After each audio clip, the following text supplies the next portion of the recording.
স্বাদ আছে সাধ্য নেই, কারণ আমি নিম্ন মধ্যবিত্ত ছিঁড়ে কাঁথায় শুয়ে লাখ টাকার স্বপ্ন দেখি। আসসালামু আলাইকুম। হ্যালো বন্ধুরা, কী খবর সবার? কেমন আছো? কে কোথায় থেকে আমার আজকের ভিডিওটি দেখছো? অবশ্যই বলে যাবে, আমি কিন্তু নোয়াখালীর মেয়ে। সো বন্ধুরা দেখো, আম তো চলে যাচ্ছে, মা এজন্য অনেকগুলা আমসি করে রাখছে। আসলে গ্রামের মেয়েরা অনেক ভাগ্যবান এবং অনেক গুণবতী। তাদের অনেক গুণ আছে, যেটা শহরের মেয়েদের মধ্যে নেই। আর গ্রামের মেয়েরা মাশাআল্লাহ অসম্ভব সুন্দর হয়, তাই না? আমি আসলে যদিও গ্রামের মেয়ে, কিন্তু গ্রামের মেয়েদের মতোই সকল কাজ করতে পারি না। তবে হ্যাঁ, একটু একটু এখন চেষ্টা করি, কারণ আমি যেহেতু গ্রামের মেয়ে। অন্য মেয়েগুলো যদি পারে, আমি কেন পারবো না? আমাকেও পারতে হবে, সেই কথায় আর কি।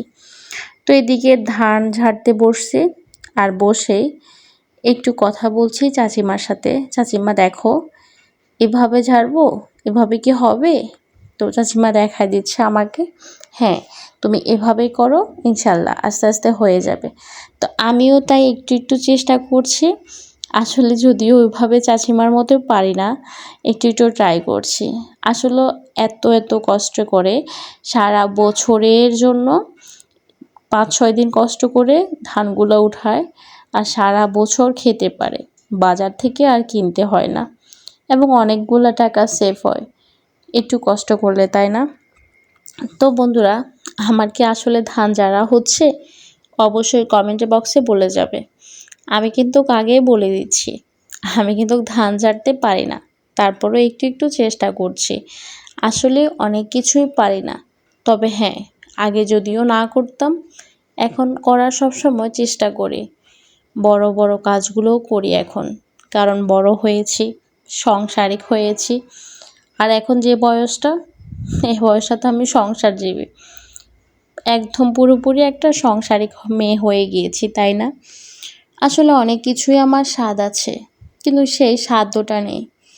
বিয়ের পরে সব কিছু নির্ভর করে তার মেয়েটার হাজব্যান্ডের উপর, যেহেতু আমার হাজব্যান্ড অসুস্থ, তাছাড়া অনেক সমস্যা, এবং আর্থিকভাবেও আমি এত বড় লোকের পুত্রবধূ না, বা বড় লোকের বউ না।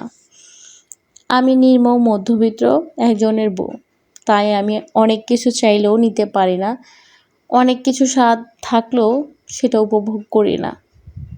সেটা একটু একটু দেখে আমি আমার মতো করে চলে যাই। আসলে প্রত্যেকটা মেয়ে চায় তার সংসার হোক, ছোট্ট একটা সংসার হোক, এবং সে তার মনের মতো করে সংসারটা সুন্দর করে সাজিয়ে তুলুক। কিন্তু কজনই বা পারে সুন্দর করে সংসার সাজাতে? তবে ইনশাল্লাহ আমি বিশ্বাস করি, হ্যাঁ, একদিন আমার সুন্দর সংসার হবে, সেটা আমি ইনশাল্লাহ বিশ্বাস করি। বন্ধুরা, এদিকে মরিচগুলো শুকানোর জন্য দিয়েছি। এগুলা কিন্তু আমাদের গাছের মরিচ, লাল হয়ে গিয়েছে, সেই মরিচগুলো উঠিয়ে আনা হয়েছে। এখন এগুলো রোদের মধ্যে দিচ্ছি। এগুলো যখন একদম শুকিয়ে যাবে, তখন এগুলো শুকনা মরিচ হয়ে যাবে, আর আমাদের বাজার থেকে শুকনা মরিচ আনতে হবে না। যেহেতু বিকাল গুনিয়ে আসছে, মায়ের আমচিগুলো রোদে দেওয়া হয়েছে, সে আমচিগুলো নিয়ে আসছে। আর এগুলো দেখছি আসলে ওই যে পাটিসাপটা পিঠা আছে না, সে পাটিসাপটা পিঠার মতো হয়েছে, আর অনেক বেশি মজা হয়েছে। মায়ের হাতের আমসি পিঠা সব কিছু মানে আমার এত বেশি ভালো লাগে। যাই হোক, আমের সিজন কিন্তু এখনও যায়নি, সেখানে আমি আমসি খাচ্ছি।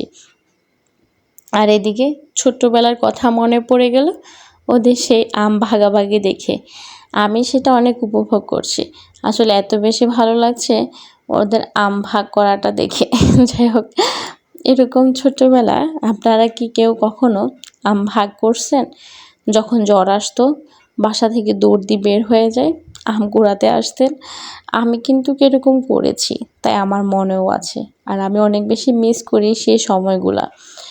আর এদিকে আম কেটে এখন একটা পাকা আম নিলাম, এবং আমটা অনেক বেশি মিষ্টি, খাচ্ছি।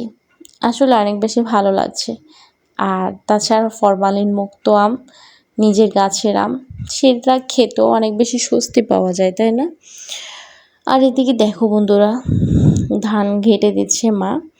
তো ধানগুলা সুন্দর করে, যেহেতু রোদ উঠেছে অনেক বেশি, তো সুন্দর করে এগুলা ঘেটে দেওয়া হয়েছে। আর এদিকে আমি এক বাটি আচার নিলাম, আচারগুলো এখন বসে বসে খাবো। আমাকে মা বলছে এতগুলা আম, সেখানে আম না খেয়ে আমের আচার খাচ্ছ।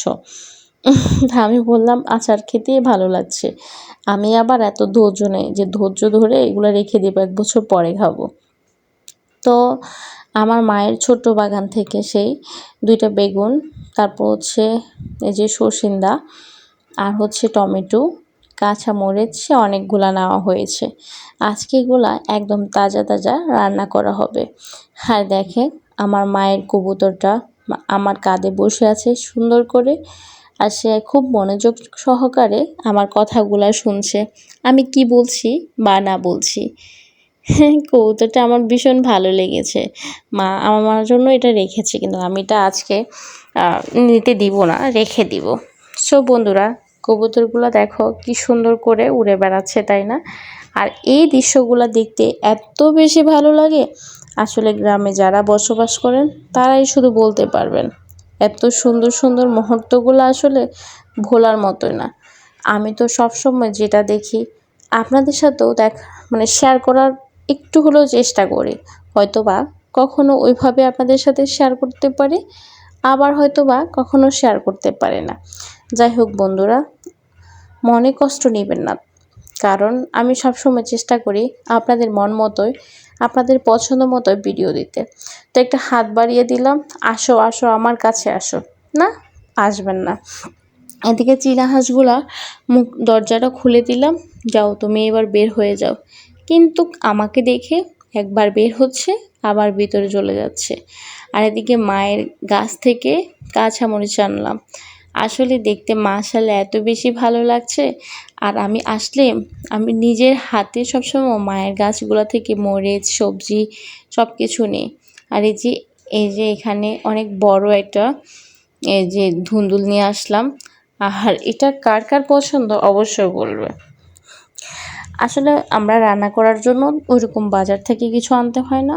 আমার মা টুকটাক সবজি গাছ লাগিয়েছেন, মাশাআল্লাহ সেগুলো থেকে একদম তাজা তাজা সবজি খাওয়া যায়।